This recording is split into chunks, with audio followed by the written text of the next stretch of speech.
Life partner কিংবা জীবনসঙ্গী যেটাই বলেন না কেন, জীবনসঙ্গী কথাটার মানেই হচ্ছে একদম জীবনের সাথে জড়িত থাকবে।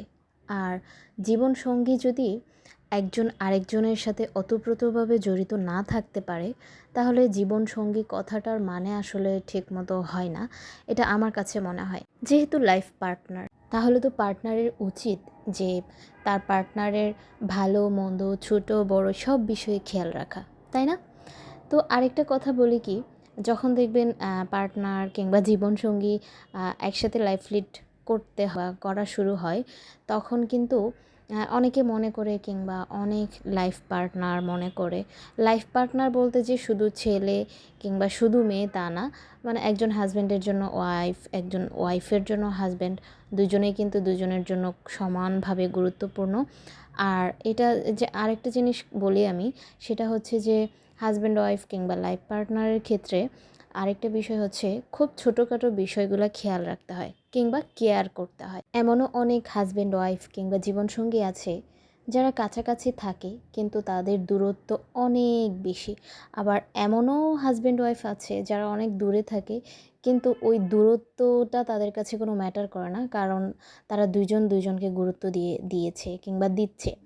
আরেকটা বিষয় হচ্ছে, ধরেন আপনারা একসাথেই আছেন কিন্তু হচ্ছে একজনের প্রতি আরেকজনের কোনো কেয়ারিং নাই, সে কোনটা করছে কিংবা তার কি ভালো লাগছে নাকি খারাপ লাগছে এটা আপনার দেখার কোনো মানে আপনার কাছে এটা মিনিংলেস মনে হয় যে এইগুলো আবার কোনো বিষয়, এগুলো কি খেয়াল রাখতে হয়। ধরেন একজনকে জিজ্ঞেস করলেন খেয়েছে কি না কিংবা তার পছন্দ কি, আজকে কোনটা খেতে ইচ্ছা করছে, এটা হাজব্যান্ডও ওয়াইফকে জিজ্ঞেস করতে পারে, ওয়াইফও হাজব্যান্ডকে জিজ্ঞেস করতে পারে।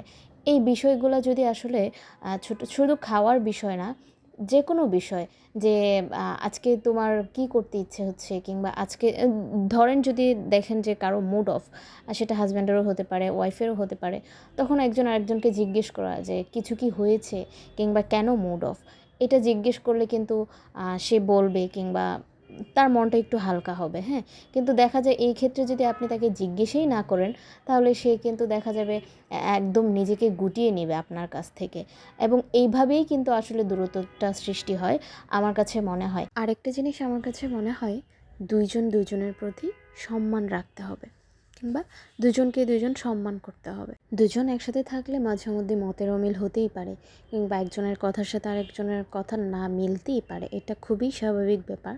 কিন্তু এটার মধ্যেও একটা লিমিট রাখা উচিত, কিংবা মানে একজনকে আমি ঠিক কতটুক বলতে পারবো কিংবা একজনকে আমি ঠিক কতটা কথা শোনাতে পারবো, এইগুলোরও কিন্তু একটা লিমিট রাখা দরকার।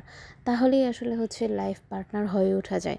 আমি আমি আগে মনে করি, সবার থেকে আগে মনে করি যে ছোটোখাটো বিষয়গুলোতে আগে হচ্ছে কেয়ারিং হওয়া দরকার, তারপর বড় বিষয়গুলো তো এমনিতেই হয়েই যায়।